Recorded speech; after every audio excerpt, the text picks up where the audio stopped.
Чорний кіт приходив до кожного будинку за тиждень до пожежі і завжди зникав перед нею.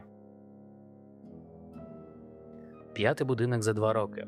Згорів дощенту тієї самої ночі, коли сусіди востаннє бачили того самого чорного кота, що сидів на паркані, дивлячись на вікна будинку нерухомим, майже осмисленим поглядом. Коли пожежники нарешті загасили полум'я, серед попелу не знайшли жодних слідів тварини. Хоча свідки стверджували, що бачили, як кіт заходив у двір за кілька годин до першого спалаху. Я тоді працював у пожежній частині нашого невеличкого міста вже 11 років. Бачив десятки пожеж, різних причин, різних масштабів. Але саме ця серія, розтягнута на 2 роки, 5 окремих будинків, 5 родин, стала тим, що я, попри весь свій професійний скептицизм, не можу пояснити раціонально і досі. Перший випадок стався в будинку літньої пари – Гнатенків, на околиці міста. Пожежа спалахнула вночі. З тією особливою інтенсивністю, яка зазвичай свідчить про потужне джерело загорання. Але експертиза, проведена після гасіння, не знайшла жодних ознак підпалу, жодних несправностей у проводці, жодного логічного пояснення для того, як звичайний дерев'яний будинок міг зайнятися настільки швидко і повністю. Гнатенки, урятовані сусідями, які помітили дим і встигли витягнути стареньку з будинку, майже в останню мить розповідали потім тремтячими голосами, що за тиждень до пожежі до їхнього двору почав приходити чорний кіт. Великий, з густою лискучою шерстю, без жодного нашийника чи ознак домашнього улюбленця, який щовечора сидів на паркані, навпроти вікон спальні, не заходячи у двір, просто дивлячись на будинок годинами, доки не зникав, із настанням повної темряви. Гнатенчиха, за її словами, спробувала прогнати кота кілька разів, кидаючи в нього дрібними камінцями, але той жодного разу не поворухнувся, не зреагував на загрозу так, як зазвичай реагують живі тварини, продовжуючи сидіти абсолютно нерухомо, дивлячись своїми жовтими, майже світними в темряві очима, просто на вікна їхньої спальні.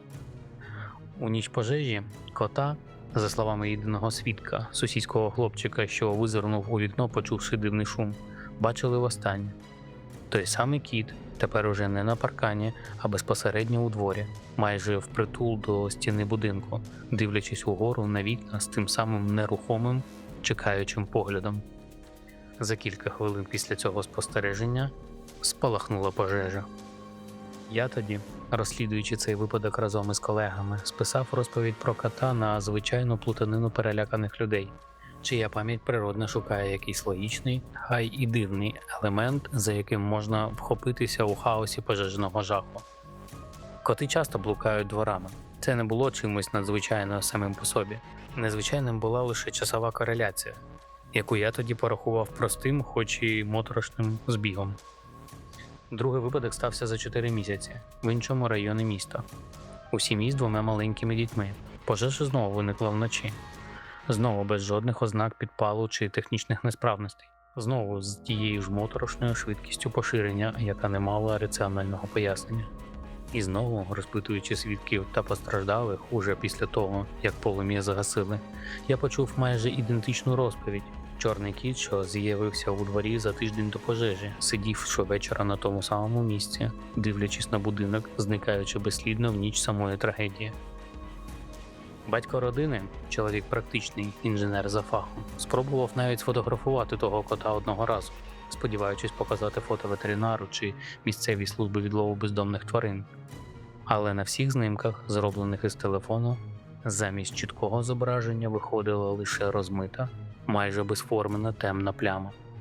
Попри те, що камера прекрасно фіксувала всі інші об'єкти двору в тому самому кадрі, з тією самою чіткістю, з якою фотографувала завжди.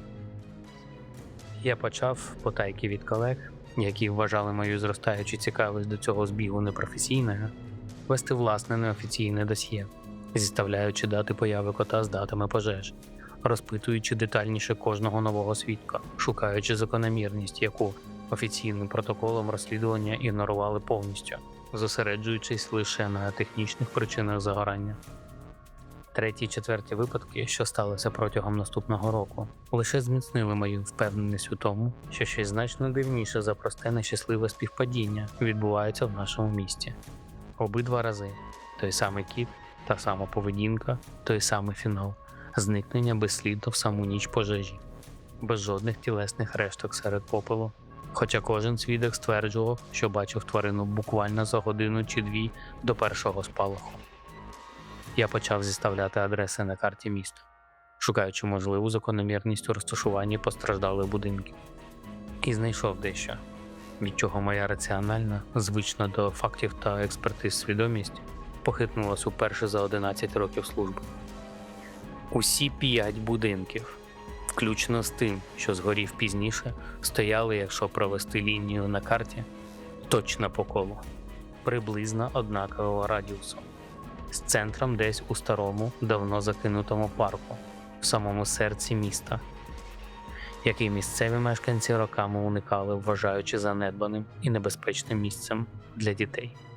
Я поїхав до того парку сам, у вихідний день, коли не мав чергування, взявши з собою лише старий потертий записник із власними нотатками за 2 роки розслідування. Парк виявився значно занедбанішим, ніж я пам'ятав з дитинства, але й заросли бур'яном. Лавки порепались і почорніли від старості. А в самому центрі, там, де колись за старими фотографіями міста стояв невеличкий фонтан, тепер зяяла лише суха, потріскана від часу западина, порожня, вкрита сухим листям, що не прибиралася роками. Придивившись уважніше до тієї западини, я помітив на дні серед сухого листя невеликий, майже стертий часом камінь із надписом, який колись, вочевидь, слугував якимось меморіальним чи пам'ятним знаком. Літери стерлися настільки, що я зміг розібрати лише окремі фрагменти, серед яких найчіткіше виднілося слово «вогонь» і дата, що відповідала, судячи з моїх власних архівних розрахунків, майже 100-річній давнині.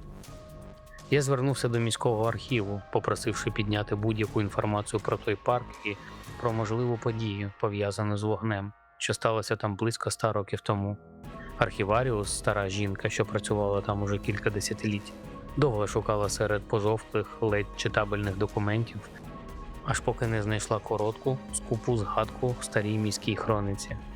103 роки тому на місці сучасного парку стояв притулок для бездомних тварин, який згорів дощенту однієї зимової ночі, забравши з собою життя всіх тварин, що там перебували, а разом із ними і життя доглядачки притулку, самотньої жінки, яка, за свідченнями очевидців того часу, до останнього намагалася вивести тварини з вогню, доки сама не загинула, задихнувшись у диму серед клітей, які не встигли відчинити.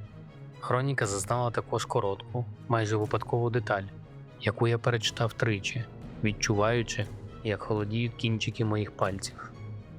Серед тварин притулку, за спогадами місцевих мешканців того часу, особливо виділявся великий чорний кіт, улюбленець доглядачки, якого вона рятувала перший при кожній тривозі.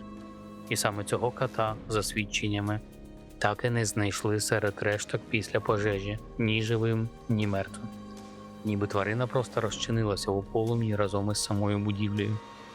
Я стояв тоді в архіві, тримаючи в руках стару, крихку від часу копію хроніки, і відчував, як розрізнені факти мого дворічного розслідування нарешті складаються в картину, у яку моя раціональна свідомість відмовлялася вірити, але яку я вже не міг ігнорувати. Чи можливо, що той самий кіт, урятований чи, навпаки, назавжди прив'язаний до місця власної загибелі, тим давнім невитраченим вогнем роками, десятиліттями блукає околицями, обираючи нові будинки для повторення того самого фатального сценарію. Можливо, шукаючи спосіб урятувати когось цього разу, а можливо навпаки, приречений повторювати ту саму трагедію знову і знову, не в змозі знайти спокій, доки не завершиться якийсь незрозумілий давній цикл. Я не наважився оприлюднити цю теорію офіційно. Жодне слідче управління не прийняло б до розгляду версію, побудовану на старій міській легенді та збігах, яку будь-хто розсудливий назвав би просто грою уяви знервованого пожежника.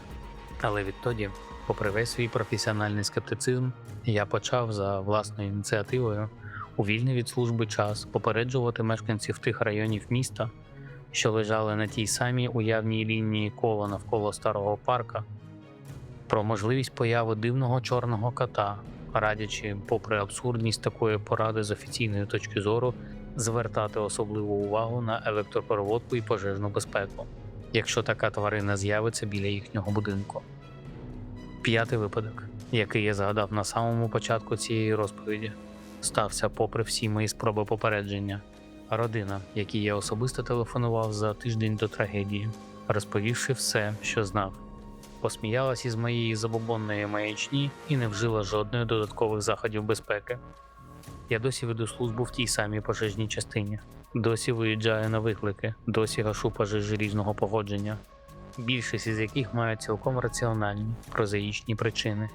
Але щоразу, отримуючи виклик у районі, що лежить на тій самій уявній лінії навколо старого парку, я, попри весь минулий досвід, ловлю себе на тому, що подумки шукаю поглядом чорну тінь на паркані чи в темному кутку двору, сподіваючись і водночас боячись побачити ту саму пару жовтих, нерухомих очей, що дивляться просто на мене крізь темряву чергової ночі.